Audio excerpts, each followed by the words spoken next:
Bonjour la grande famille MKDG, bonjour la dynastie des élites. C'est un plaisir pour moi de vous retrouver aujourd'hui. Et je reviens avec un élément qui est très important. Nous allons parler aujourd'hui des complexes, de la gestion des complexes. Alors c'est quoi un complexe d'abord?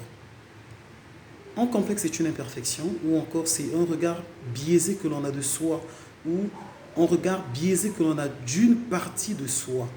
Le complexe peut être physique, peut être psychologique, tout dépend. Raison pour laquelle il est impératif, pour mieux gérer son complexe, de commencer par s'auto-évaluer. Au cas contraire, de commencer par consulter un psychologue, encore consulter un coach qui va vous aider dans la gestion des différents complexes. Vous savez qu'aujourd'hui, pour avoir un complexe, il y a plusieurs complexes. D'autres, c'est un complexe avec son physique. Moi, je suis passé par là où je me disais, je ne me sentais pas bien dans ma peau. J'avais du mal à accepter certaines choses. Mais il y a des choses que l'on peut changer comme il y a des choses qu'on ne peut pas changer. Il a fallu donc faire un travail de fond sur ma propre personne afin de pouvoir accepter ces différents complexes. Alors, comment est-ce que l'on peut procéder par gérer ces complexes? La gestion du complexe commence d'entrée de jeu par la reconnaissance. Reconnaître ses défauts, cerner ses défauts. C'est même la base. Reconnaître ses défauts, les cerner et les accepter. Ou encore, reconnaître ses imperfections. Pour d'autres personnes, ce sont des imperfections. Reconnaître ses imperfections, c'est d'abord la base. Parler de ses imperfections. On dit que ce n'est pas facile, j'ai une grosse tête, vous dire à tout le monde que voilà, moi j'ai une grosse tête et tout, non. Quand on dit parler, vous savez, ça permet d'augmenter le level de la confiance quand tu parles soi-même de ses défauts, encore de ses imperfections, avant qu'une personne d'autre ne puisse te le faire remarquer. Moi, je veux dire simplement, pour nous, je vais prendre un exemple, moi, quand ça m'arrive, je dis, pour nous, les personnes qui avons des têtes pro max, une grosse tête veut dire un gros cerveau veut dire, d'une part, une bonne capacité de...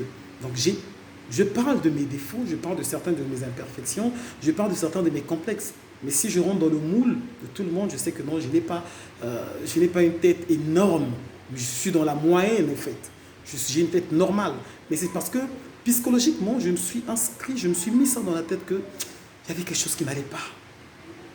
Et j'ai fini par comprendre une chose. Je ne changerai jamais de tête. Ma tête reste ma tête.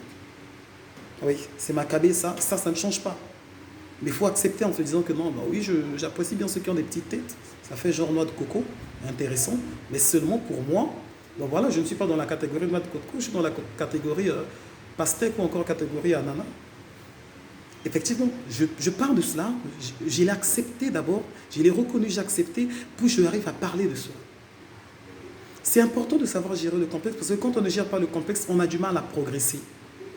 Quand on ne gère pas le complexe, on reste focus sur le passé. Quand on ne gère pas ces complexes, on n'arrive pas à gérer ces complexes, on a du mal à aller de l'avant. Parce qu'on aura toujours ce jugement-là, cette petite voix qui va nous dire mais voilà, tu as tel défaut, voilà, tu as tel élément qui ne va pas, voilà, tu as tel... C'est pas bon. Ce n'est pas bon pour ses projets, ce n'est pas bon pour sa vie, ce n'est pas bon pour son avenir. Donc, je nous enjoins à arriver à gérer nos complexes. Et pour gérer, je réitère, on doit commencer par les identifier, les reconnaître, parler même de nos complexes, rire même de nos complexes. Donc moi, je suis complexé des personnes qui sont courtes. Arriver même jusqu'à ce niveau. Puis pour le reste, c'est au fur et à mesure. Prochainement, nous reviendrons avec une autre vidéo afin de mettre en action maintenant comment optimiser, comment se faire accepter avec les différents contextes que nous avons. Je vous remercie et on se dit à très bientôt.